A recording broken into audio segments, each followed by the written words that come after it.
السلام علیکم۔ ابو داؤد میں ہے کہ ابن ابی اور اس کے مشرک ساتھیوں کو جو قبیلہ اوس و خزرج میں سے تھے کفار قریش نے خط لکھا۔ یہ خط انہیں حضور صلی اللہ علیہ وآلہ وسلم کے بدر کے میدان سے واپس لوٹنے سے پہلے مل گیا تھا۔ اس میں تحریر تھا کہ تم نے حضور صلی اللہ علیہ وآلہ وسلم کو اپنے شہر میں ٹھہرایا ہے، پس جا تو تم اس سے لڑائی کرو اور اسے نکال کر باہر کرو، یا ہم تمہیں نکال دیں گے اور اپنے تمام لشکروں کو لے کر تم پر حملہ کریں گے اور تمہارے تمام لڑنے والوں کو ہم تیگ کر دیں گے اور تمہاری عورتوں لڑکیوں کو لونڈیاں بنا لیں گے۔ اللہ کی قسم یہ ہو کر ہی رہے گا، اب تم سوچ سمجھ لو۔ عبداللہ بن ابی اور اس کے بت پرست ساتھیوں نے اس خط کو پا کر آپس میں مشورہ کیا اور خفیہ طور پر حضور صلی اللہ علیہ وآلہ وسلم سے لڑائی کرنے کی تجویز بالاتفاق منظور کر لی۔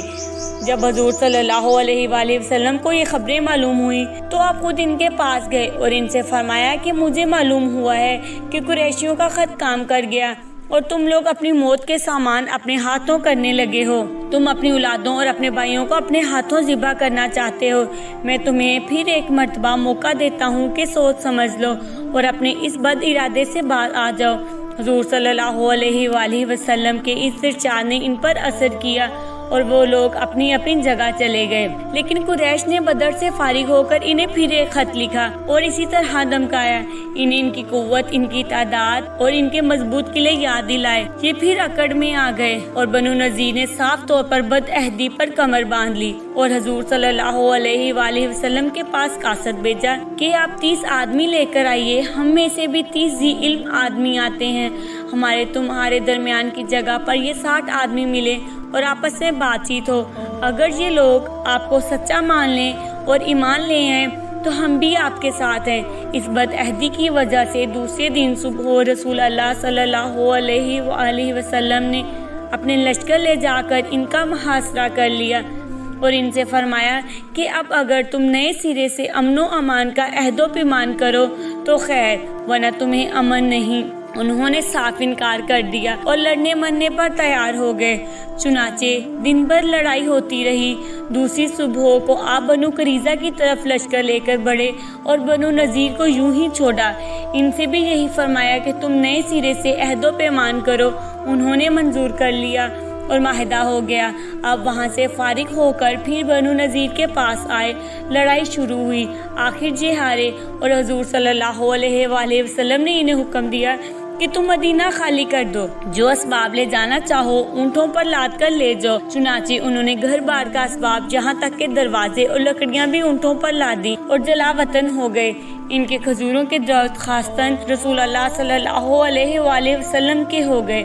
اللہ تعالیٰ نے یہ آپ کو ہی دلوا دیے، لیکن ان حضرت صلی اللہ علیہ وآلہ وسلم نے اکثر حصہ مہاجرین کو دے دیا۔ انصاریوں میں سے صرف 2 حاجت مندوں کو ہی حصہ دیا، ورنہ سب کا سب مہاجرین میں تقسیم کر دیا۔ جو باقی رہ گیا تھا یہی وہ مال تھا جو رسول اللہ صلی اللہ علیہ وآلہ وسلم کا صدقہ تھا اور جو بنو فاطمہ کے ہاتھ لگا۔ غزوہ بنو نذیر کا مختصر قصہ اور سبب یہ ہے کہ مشرکوں نے دھوکہ بازی سے صحابہ کرام رضی اللہ تعالیٰ عنہ کو ایبر مونا میں شہید کر دیا، جن کی تعداد 70 تھی۔ ان میں سے ایک حضرت عمرو بن امیہ زمری رضی اللہ تعالیٰ عنہ بچ کر بھاگ نکلے، مدینہ شریف کی طرف آئے۔ آتے ہی موقع پا کر انہوں نے قبیلہ بنو عامر کے 2 شخصوں کو قتل کر دیا۔ حالانکہ یہ قبیلہ رسول اللہ صلی اللہ علیہ وآلہ وسلم سے معاہدہ کر چکا تھا اور آپ نے انہیں امن و امان دے رکھا تھا، لیکن اس کی خبر حضرت عمرو کو نہ تھی۔ جب یہ مدینے پہنچے اور حضور صلی اللہ علیہ وآلہ وسلم سے ذکر کیا تو آپ نے فرمایا تم نے انہیں قتل کر ڈالا، اب مجھے ان کے وارثوں کو دید یعنی جرمانہ قتل ادا کرنا پڑے گا۔ بنو نذیر اور بنو عامر میں بھی حلف و عقدار اور آپس میں مصالحت تھی، اس لیے حضور صلی اللہ علیہ وآلہ وسلم ان کی طرف چلے تاکہ کچھ یہ دیں کچھ آپ دیں اور بنو عامر کو راضی کر لیا جائے۔ قبیلہ بنو نذیر کی گھڑے مدینہ کی مشرق کی جانب کئی میل کے فاصلے پر تھی۔ جب آپ یہاں پہنچے تو انہوں نے کہا ہاں حضور صلی اللہ علیہ وآلہ وسلم ہم موجود ہیں، ابھی ابھی جمع کر کے اپنے حصے کے مطابق آپ کی خدمت میں حاضر کرتے ہیں۔ ادھر آپ سے ہٹ کر یہ لوگ آپس میں مشورہ کرنے لگے کہ اس سے بہتر موقع کب ہاتھ لگے گا، اس وقت آپ قبضے میں ہیں، آؤ کام تمام کر ڈالو۔ چنانچہ یہ مشورہ ہوا کہ جس دیوار سے آپ لگے بیٹھے ہیں اس گھر پر کوئی چڑھ جائے اور وہاں سے بڑا سارا پتھر آپ پر پھینک دے کہ آپ دب جائیں۔ عمرو بن مجاش بن کعب اس کام پر مقرر ہوا۔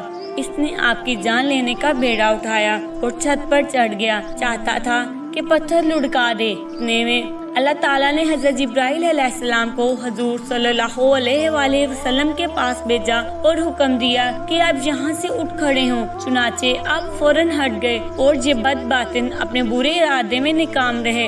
آپ کے ساتھ اس وقت چند صحابہ تھے، مثلاً حضرت ابو بکر صدیق، حضرت عمر فاروق، حضرت علی رضی اللہ عنہم وغیرہ۔ آپ یہاں سے فوراً مدینہ شریف کی طرف چل پڑے۔ ادھر جو صحابہ آپ کے ساتھ نہ تھے اور مدینہ میں آپ کے منتظر تھے، انہیں دیر لگنے کے باعث خیال ہوا اور وہ آپ کو ڈھونڈنے کے لیے نکل کھڑے ہوئے، لیکن ایک شخص سے معلوم ہوا کہ آپ مدینہ شریف پہنچ گئے ہیں۔ چنانچہ یہ لوگ وہیں آئے، پوچھا کہ حضور صلی اللہ علیہ وآلہ وسلم کیا واقعہ ہے؟ آپ صلی اللہ علیہ وآلہ وسلم نے سارا قصہ کہہ سنایا اور حکم دیا کہ جہاد کی تیاری کرو۔ مجاہدین نے کمریں باندھ لی اور راہ خدا میں نکل کھڑے ہوئے۔ یہودیوں نے لشکروں کو دیکھ کر اپنے قلعے کے پھاٹک بند کر دیے اور پناہ گزین ہو گئے۔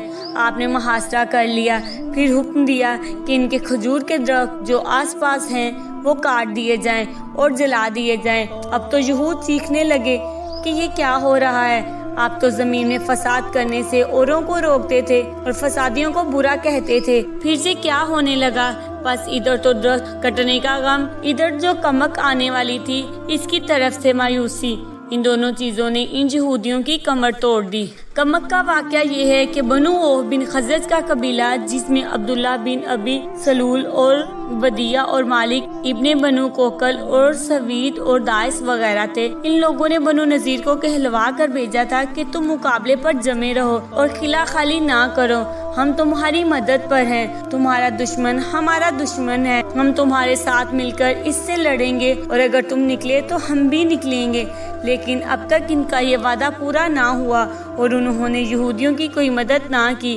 ادھر ان کے دل مرعوب ہو گئے تو انہوں نے درخواست کی کہ یا رسول اللہ، ہماری جان بخشی جائے، ہم مدینہ چھوڑ جاتے ہیں، لیکن ہم اپنا جو مال اونٹوں پر لاد کر لے جا سکیں وہ ہمیں دے دیا جائے۔ آپ نے ان پر رحم کھا کر ان کی یہ درخواست منظور فرما لی اور یہ لوگ یہاں سے چلے گئے۔ جاتے وقت اپنے دروازوں تک کو اکھاڑ کر لے گئے، گھروں کو گرا گئے اور شام اور خیبر میں جا کر آباد ہو گئے۔ ان کے باقی کے اہل خاص رسول اللہ صلی اللہ علیہ وآلہ وسلم کے ہو گئے کہ آپ جس طرح چاہیں انہیں خرچ کریں۔ چنانچہ آپ نے مہاجرین اولین کو یہ مال تقسیم کر دیا۔ ہاں، انصار میں سے صرف 2 شخصوں کو یعنی سہل بن حنیف اور ابو دجانہ سماک بن خوشہ کو دیا، یہ اس لیے کہ دونوں حضرات مساکین تھے۔ بنو نذیر میں صرف 2 شخص مسلمان ہوئے جن کے مال انہی کے پاس ہے، ایک تو یامین بن عمیر جو عمرو بن حجاج کے چچے کے لڑکے کا لڑکا تھا۔ یہ عمرو وہ ہے جس نے حضور صلی اللہ علیہ وآلہ وسلم پر پتھر پھینکنے کا بیڑا اٹھایا تھا۔ دوسرے ابو سعد بن وہب۔ ایک مرتبہ حضور صلی اللہ علیہ وآلہ وسلم نے حضرت یامین سے فرمایا کہ اے یامین، تیرے اس چچا زاد بھائی نے دیکھ تو میرے ساتھ کس قدر برا برتاؤ برتا اور مجھے نقصان پہنچانے کی کس بے باکی سے کوشش کی۔ حضرت یامین رضی اللہ تعالیٰ عنہ نے ایک شخص کو کچھ دینا کر کے عمرو کو قتل کروا دیا۔ سورہ حشر بنو نذیر کے واقعہ کے بیان میں اتری ہے۔